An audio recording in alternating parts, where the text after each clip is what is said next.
Hi everyone, it's Susan with Perfectly Placed, and today I'm going to show you what I'm doing under my bathroom sink on the main floor. So I have a little problem going on here. I switched some things around in a different place and now I don't have room for the rags. It's getting kind of crowded and I'm going to show you how I solved that problem.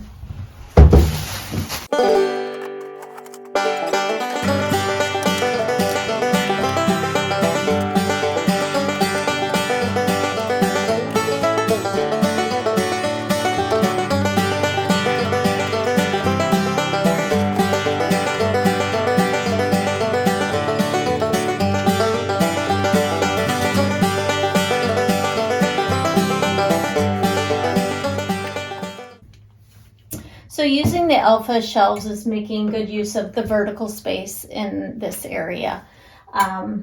So I've got tampons, gloves, cleaning rags. I used this Lazy Susan for the cleaning products.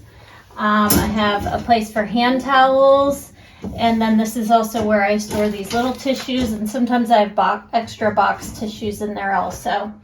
And just much better use of space. Thanks for watching.